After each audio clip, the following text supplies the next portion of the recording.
What if I told you that you were unnecessarily unhappy for 95% of the time? And that if you decided you could get rid of all of that unhappiness, you'd probably say that I'm crazy, that I know absolutely nothing. I don't know what I'm talking about. I don't know the problems that you're going through in your life. I don't know anything.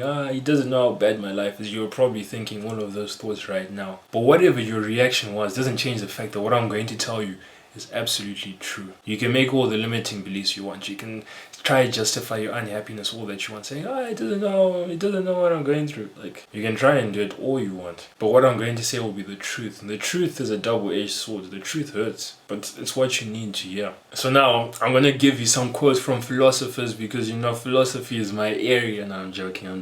But I am going to give you some quotes from philosophers. So the first one is a quote from Epictetus, a great philosopher. And he said that if anyone is unhappy, remember that his unhappiness is his own fault. Nothing else is the cause of anxiety or loss of tranquility except our own opinion. Another quote from him: men are disturbed not by things, but by the opinions of those things. So do you see the trend here? So it's not the actual event that is disturbing you. It's your opinion of them. And you can control your opinions. Our opinions are just thoughts. So if you can control your opinion towards events, right, you can stop them from being either good or bad. Now, the last quote that I have for you today is William Shakespeare.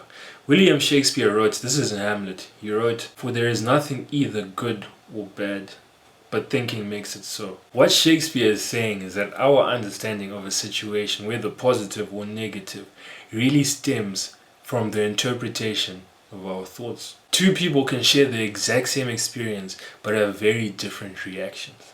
See, we've all heard the story about two guys, both of them had an alcoholic father. So one of them ends up being an alcoholic and he says, it's because my dad was an alcoholic. The other one vows to never touch alcohol and he says, because my dad was an alcoholic. And the reason why two people who experience the exact same thing can have different reactions is because our reactions are not determined by the events themselves, but by our interpretation of them, by our opinions of these events. Distress, contentment, anxiety, it comes from the way that we interpret the things that go on in our life.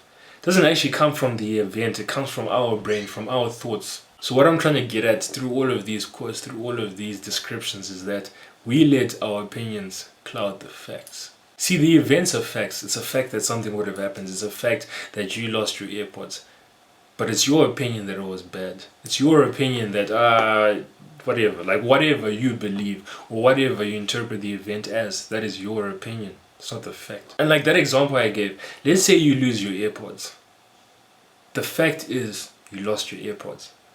It's neither good or bad. It just is. You lost your AirPods. That's it. But now the situation only becomes bad when you attach your own opinion towards it. You will be like, I lost my AirPods. TJ! I lost my AirPods. I'm terrible. I'm this, I'm that. How could I lose them? It's the end of the world. It's a catastrophe. When it really isn't. You just lost your AirPods. There was a time where you didn't have AirPods and you survived. And now that you don't have your AirPods, now that you've lost them, you'll survive. Like, it's not the end of the world. Like, I want to ask you, is there a written fact that losing your AirPods is a bad thing? Is it a fact? It's not a fact. The only thing that makes it bad is our opinion of the event. So you could honestly cut out most of your distress, most of your unhappiness, if you stop attaching negative opinions towards events. Like, fair enough, there'll be something unfortunate that will happen to you. Like, I don't know, someone will leave, someone will do something. Like, fair enough, it's rather unfortunate. But there's no need to continually attach your opinions towards that event. See it for what it is. Don't try and make it worse than it actually is. Don't try and make it worse by attaching opinions like, this is the end of the world, this is a catastrophe, because it's not the end of the world. Never will be the end of the world. It's just a new beginning. It's just the start of your life without something. The start of your life with something that you don't particularly like. So deal with the facts and detach your opinion from the facts. And you may be thinking, this advice is going to make you unemotional, it's going to make you nonchalant. Like, surprisingly, it actually makes you more happy. It actually makes you more joyful. I thought exactly the same when I started doing this, but it actually does help. Like, it's insane. Happiness is simply a mental state where most of your thoughts are positive. And since we can control our thoughts, to some extent, we can control our happiness.